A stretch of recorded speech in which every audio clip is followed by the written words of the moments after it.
Perkenalkan, saya Marta Martina Simanjorang, peserta PPG LPTK STPK Santo Fransiskus Asisi Semarang, gelombang 2 tahun 2023, guru agama Katolik SMK Negeri 2 Pematang Siantar. Terima kasih. Oke, baik, terima kasih karena kita pagi ini dalam keadaan sehat. Oke, baik, ada yang belum masuk kelas? Sudah masuk semuanya? Oke, sudah masuk kelas semuanya ya. Baik, untuk mengawali pertemuan kita pada pagi hari ini, mari kita awali dengan berdoa. Kita belajar ada baiknya kita berdoa dalam Bapa dan Putra dan Roh Kudus. Amin. Allah Bapa yang Maha Baik, puji dan syukur kami panjatkan kehadirat Tuhan atas berkat yang telah Kau berikan kepada kami. Tuhan, pada pagi hari ini kami mau mulai pembelajaran kami. Kiranya berkatilah dan bukalah pintu pikiran kami, agar kami dapat menerima pelajaran yang diberikan oleh Ibu Guru kami. Tuhan, hanyalah doa kami ingin sampaikan pada nama Yesus Kristus, Juru Selamat kami yang hidup. Amin. Dari Bapa dan Putra dan Roh Kudus. Amin. Baik, untuk pagi ini, sebelum kita masuk ke dalam materi pembelajaran kita, maka mari kita awali dulu dengan pretest. Ya, silakan dibuka Google Formulir. Soal sudah Ibu kirimkan di Google Formulir. Silakan dikerjakan sekitar 2 sampai dengan 3 menit. Baik. Masih hanya sih.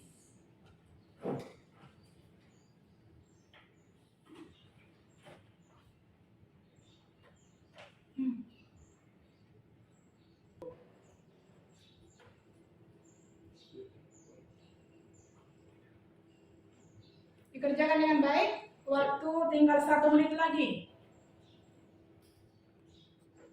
Karena sudah semua mengirimkan jawabannya, maka perhatikan ya. Nelson Mandela mengatakan begini, pendidikan adalah senjata yang ampuh yang bisa digunakan untuk mengubah dunia. Nah, maka dalam belajar ini kita harus bersemangat ya. Pastikan bahwa dirimu adalah semangat untuk mengikuti pembelajaran pada pagi hari ini. Oke, baik. Anak-anak Ibu, untuk hari ini mata pelajaran kita adalah pendidikan agama Katolik dengan materi makna dan paham gereja. Tapi sebelum lanjut ke dalamnya, siapa yang masih mengingat pelajaran kita di kelas 10? Ya. Membangun hidup berpolakan Yesus. Iya, membangun hidup berpolakan Yesus. Itulah materi kita yang terakhir pada kelas 10 ya. Sekarang materi kita untuk kelas 11 ya. Materi yang pertama itu mengenai makna dan paham gereja. Pada materi makna dan paham gereja ini akan kita bahas 2 sub-materi, yakni gereja sebagai umat Allah dan gereja sebagai persekutuan terbuka. Tetapi untuk pagi ini kita akan membahas materi gereja sebagai umat Allah.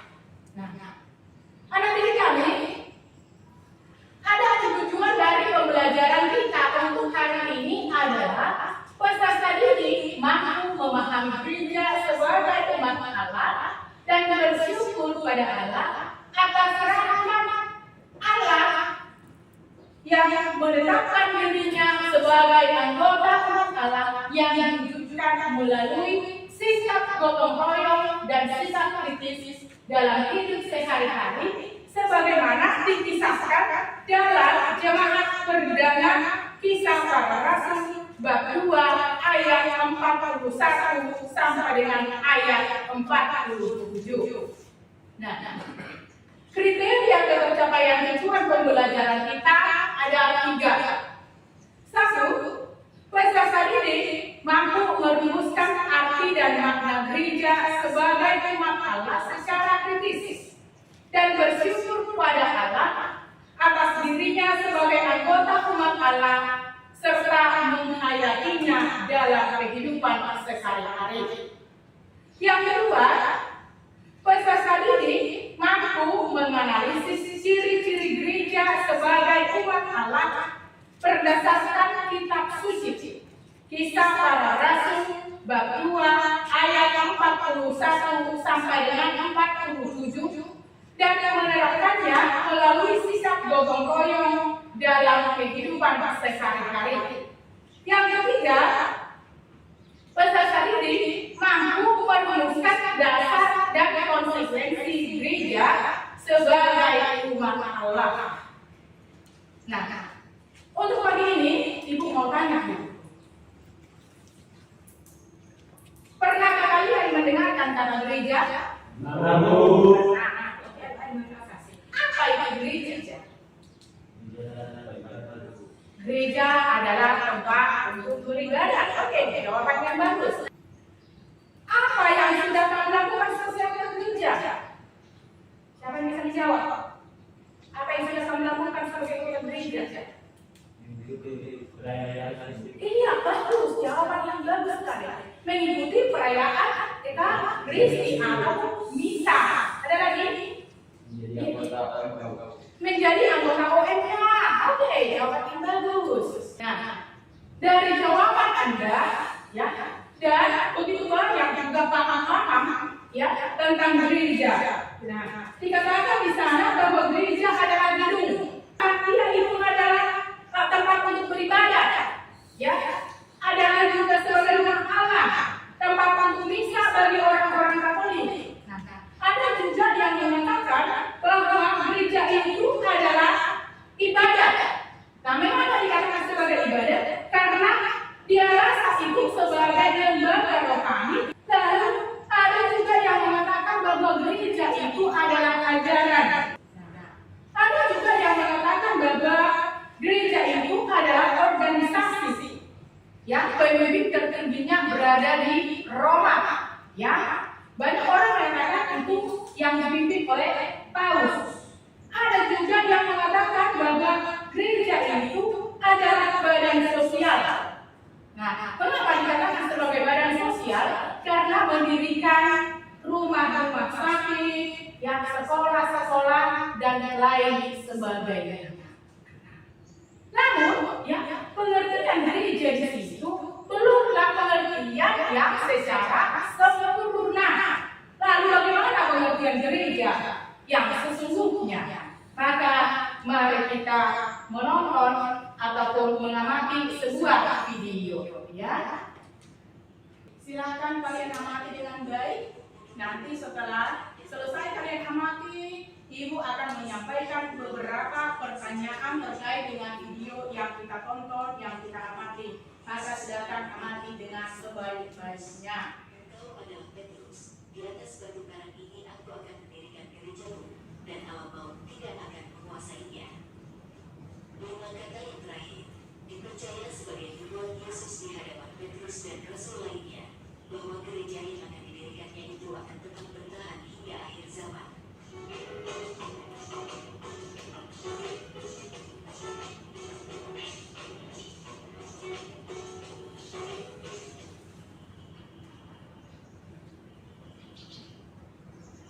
Setelah bangkit dari antara orang mati, Yesus masih beberapa kali menemui para muridnya. Sampai pada hari yang ke-40, tibalah waktunya bagi Yesus untuk kembali kepada Bapa di surga. Namun, beberapa saat sebelum naik ke surga, dia memberikan 3 pesan utama kepada para rasul. Pesan pertama adalah agar para rasul pergi kepada seluruh bangsa untuk menjadikan mereka sebagai kunci kerajaan surga yang dijanjikan Yesus. Hari itu juga, para rasul langsung menjalankan gereja dengan melaksanakan 3 pesan utama Yesus sebelum naik ke surga. Petrus langsung memberikan pengajaran di depan orang-orang Yahudi. Dia berkhotbah dan sekaligus bersaksi tentang siapa itu Yesus. Hari itu, bertobatlah 3.000 orang Yahudi dan memberi diri mereka dibaptis. Semakin hari, semakin banyak orang Yahudi menerima pengajaran Hal ini tentu saja membuat murka imam besar dan para pengikutnya. Melalui berbagai cara, mereka berupaya untuk menghentikan laju perkembangan. Tadi kita sudah diberikan kesempatan untuk menonton, untuk mengamati dengan baik apa yang terjadi di dalam video tersebut. Nah, maka sekarang Ibu akan menyampaikan beberapa pertanyaan kepada kalian. Nah, kalau kalian bisa menjawab dengan baik, maka kalian itu sudah termasuk ya menerapkan P3. Ya, P3 kata itu bernalar kritis. Ya, nah pertanyaan yang pertama, ya. Nanti kalau kamu bisa menjawab langsung angkat tangan ya. Oke, baik. Pertanyaan yang pertama, di mana titik awal perjalanan sejarah gereja? Siapa yang bisa menjawab?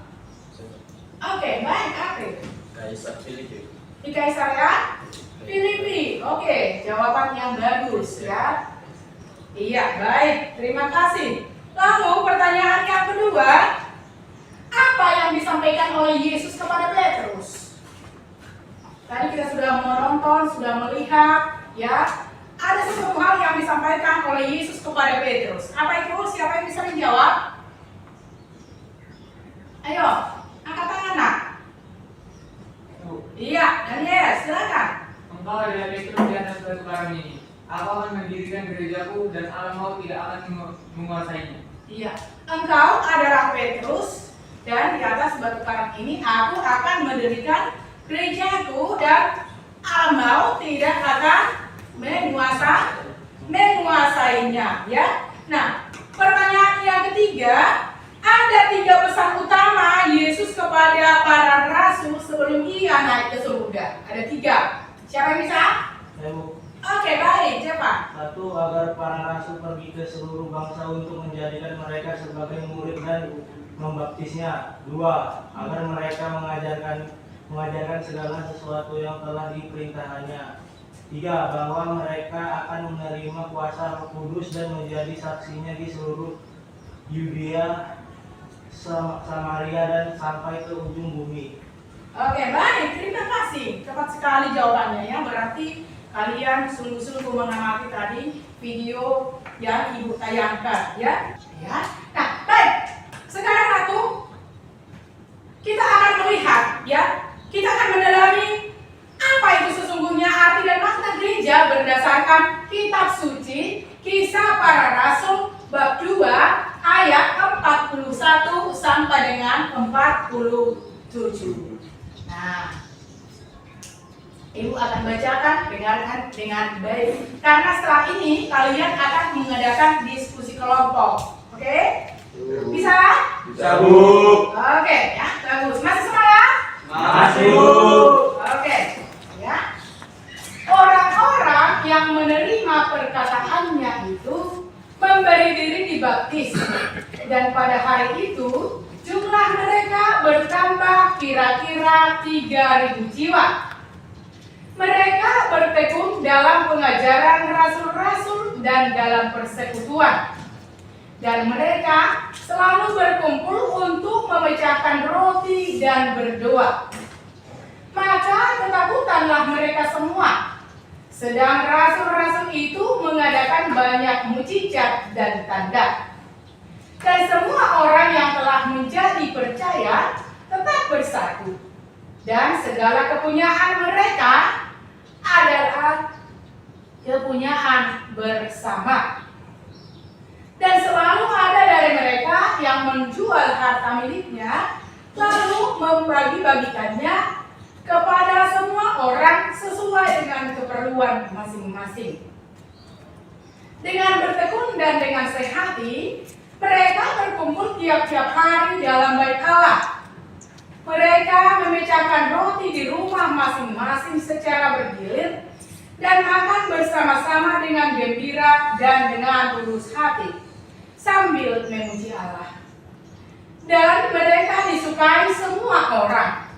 Dan tiap-tiap hari Tuhan menambah jumlah mereka dengan orang yang diselamatkan. Nah, inilah dasar biblis dari materi kita hari ini mengenai gereja sebagai umat Allah. Iya, gereja sebagai umat Allah. Maka sekarang kalian masuk ke dalam kelompok, ya, 3 orang 1 kelompok untuk mendalami teks kitab suci, ya, dan juga ajaran gereja. Nah, untuk ajaran gereja, Lumen Gentium artikel 4, 7, dan 9 boleh kalian buka di dalam link ini. Ini sudah Ibu kirimkan di Google Classroom. Kemudian untuk menambah pemahaman kalian, ya, mengenai materi diskusi kita ini, boleh kalian buka juga link ini. Sudah Ibu kirimkan di Google Classroom. Ya, bisa ya? Bisa, Bu. Bisa ya, Pak? Bisa, Bu. Oke, baik. Silakan masuk ke dalam kelompok. Lembar kerjanya akan Ibu bagikan. Silakan, Nak. Boleh di bawah pohon sana. Kumpulan atau pertemuan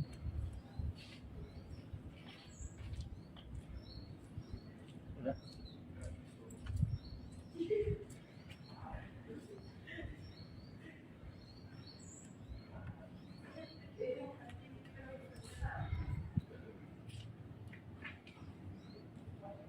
Mereka yang dipanggil kaum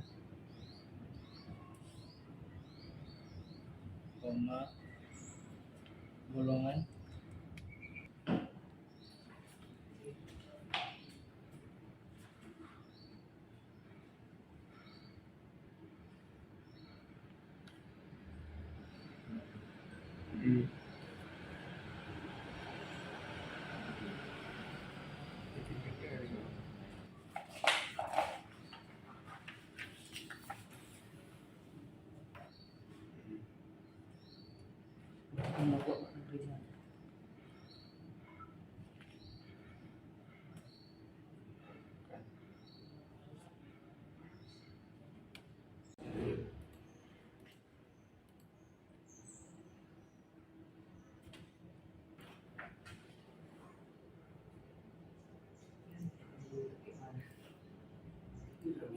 Untuk mempresentasikan hasil dari kerja kelompoknya.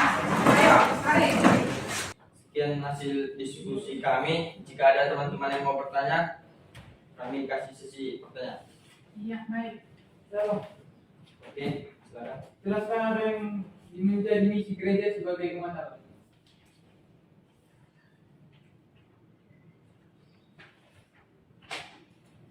Ayo silakan jawab, Pak.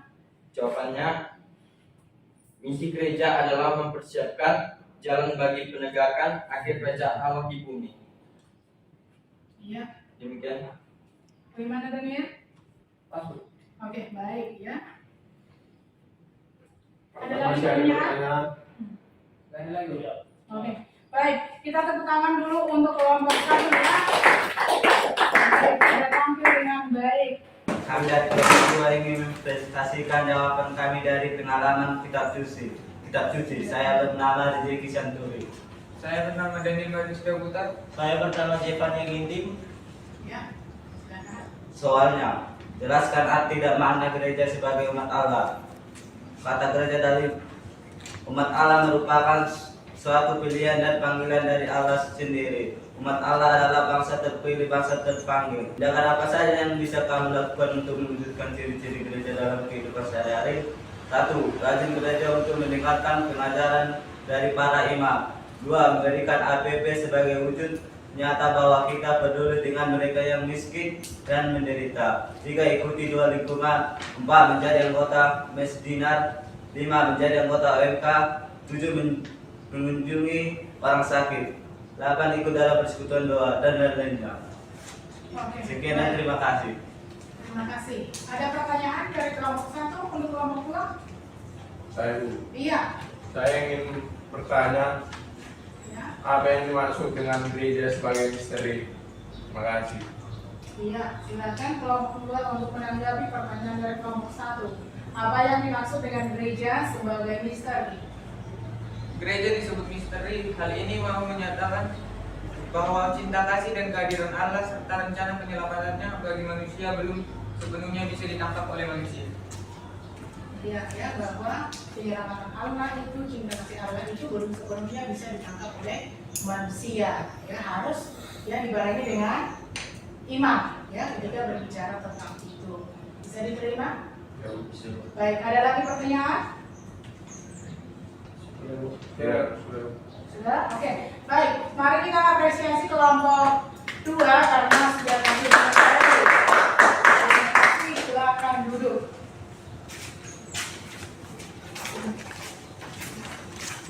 Baik. Hidup umat pada dasarnya merupakan hakikat gereja itu sendiri. Ya, sebab hakikat gereja itu adalah persaudaraan cinta kasih. Ya. Lalu gereja itu sebagai umat Allah merupakan suatu pilihan, ya, dan panggilan dari Allah sendiri. Umat Allah adalah bangsa terpilih dan terpanggil. Nah, umat Allah dipanggil untuk misi tertentu, yakni untuk menyelamatkan dunia. Hubungan umat Allah dan umatnya dimateraikan oleh suatu perjanjian. Umat Allah selalu dalam perjalanan melewati padang pasir menuju tanah terjanji. Umat Allah adalah persekutuan orang-orang yang dipanggil oleh Allah. Dipanggil melalui sakramen baptis yang telah kita terima. Dengan menerima sakramen baptis, kita dimateraikan menjadi putra-putri Allah. Nah, sekarang kita lihat dalam dokumen Konsili Vatikan kedua, ya, yang memilih istilah biblis umat Allah untuk menyebut para pengikut Yesus. Mereka semua para anggota gereja yang telah dibaptis. Umat Katolik bersekutu sepenuhnya dengan gereja Kristus melalui rahmat, sakramen-sakramen, pengakuan iman, serta persekutuan dengan para uskup. Gereja bersatu dengan Paus sebagai pemimpin tertinggi dalam gereja Katolik. Nah, orang-orang Kristen lainnya yang telah dibaptis meskipun sepenuhnya tidak berada dalam persekutuan gereja Katolik, memiliki semacam persekutuan dengan gereja melalui rahmat sakramen pembaptisan. Nah, yang berikut bagaimana ciri-ciri gereja sebagai umat Allah. Nah, ini bisa kita lihat cirinya, ya, bahwa gereja sebagai umat Allah terlihat dari panggilan dan inisiatif Allah, persekutuan, hubungan mesra antara manusia dengan Allah, karya keselamatan dan penjarahannya. Gereja sebagai umat Allah menunjuk kepada umat Allah yang telah berlangsung sejak lama dan menjadi sempurna oleh karena Kristus menuju kesatuan paripurna sebagai umat yang baru. Lalu konsekuensi untuk hierarki, apa itu? Hierarki harus menyadari bahwa tugas kepemimpinan yang diembannya adalah tugas pelayanan. Mereka itu, ataupun para hierarki itu berada di tengah umat sebagai pelayan. Hierarki harus menjadi ruang dan tempat bagi umat untuk berperan aktif dalam membangun gereja dengan karisma-karisma yang dimiliki oleh umat. Lalu, konsekuensi dalam hubungan hierarki dengan umat, bahwa hierarki harus memandang umat sebagai partner ataupun rekan kerja dalam membangun gereja. Hierarki juga harus memperlakukan seluruh anggota gereja sebagai satu umat Allah yang memiliki martabat yang sama meskipun mereka menjalankan fungsi yang berbeda. Ada yang mau ditanyakan? Ada yang bertanya? Sudah jelas semuanya? Sudah, Bu. Sudah jelas ya? Nah, baik. Untuk rangkuman, bahwa sebagai umat Allah, kata lain, yang membedakan hierarki dengan awam adalah fungsinya, bukan pada hakikatnya.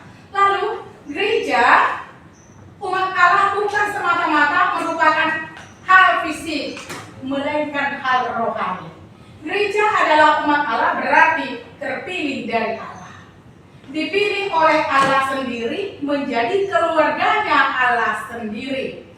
Sebutan umat Allah menekankan pada dua hal penting, yaitu gereja bukanlah pertama-tama organisasi manusiawi, melainkan perwujudan karya Allah yang konkret.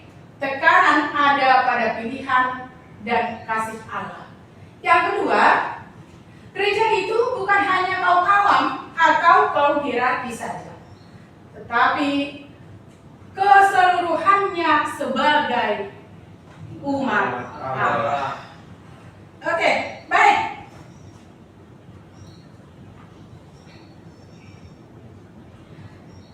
Karena Anda tadi mengatakan tidak ada yang mau ditanyakan, sekarang Ibu memberikan tugas.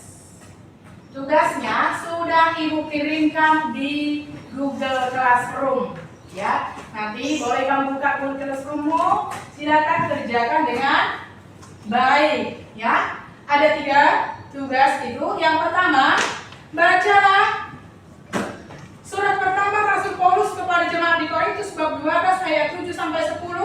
Kemudian surat pertama Rasul Paulus kepada jemaat di Korintus bab 12 ayat 12 sampai dengan 18. Lalu yang ketiga, bacalah surat Rasul Paulus kepada jemaat di Efesus bab 4 ayat 11 sampai dengan 13. Kemudian refleksikanlah apa yang menjadi isi dari 3 perikop itu, dan hasilnya tuliskan dalam buku kerjamu dan serahkan kepada Ibu minggu depan. Bisa dilaksanakan? Bisa, Bu. Baik, ya. Sekarang kita masuk ke dalam tahap refleksi.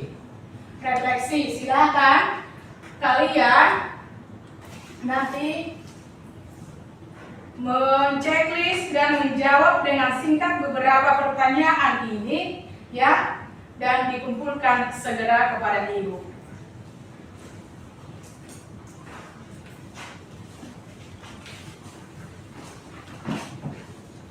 Sekarang kita masuk ke dalam asesmen sumatif, ya.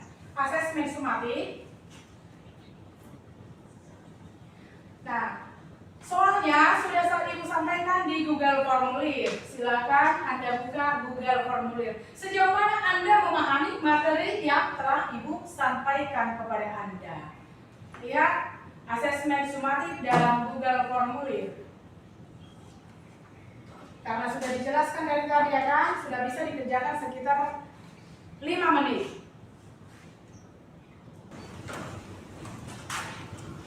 Saya kepada kalian bahwa materi kita minggu depan adalah gereja sebagai persekutuan terbuka. Nah, boleh kalian baca-baca di Google Classroom. Materi itu sudah Ibu kirimkan di dalam Google Classroom. Maka kalian baca-baca untuk mendalami dari awal tentang gereja sebagai persekutuan terbuka. Oke, baik. Sekarang kita akhiri pertemuan kita dengan doa.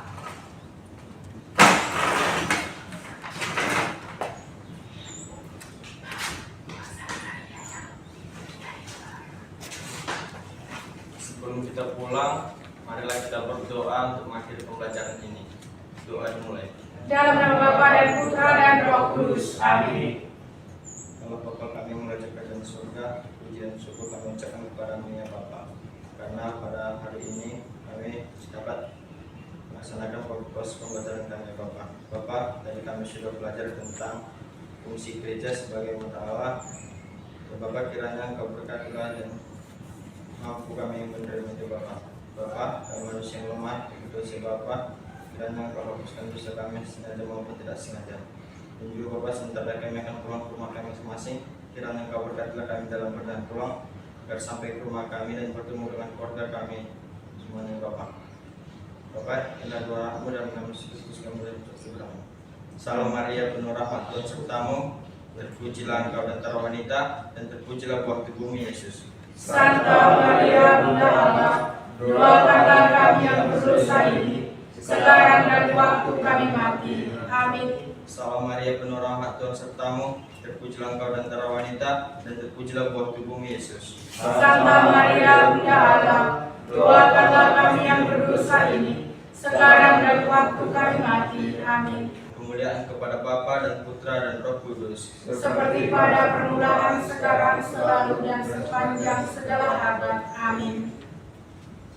Dalam nama Bapa dan Putra dan Roh Kudus. Amin. Terima kasih.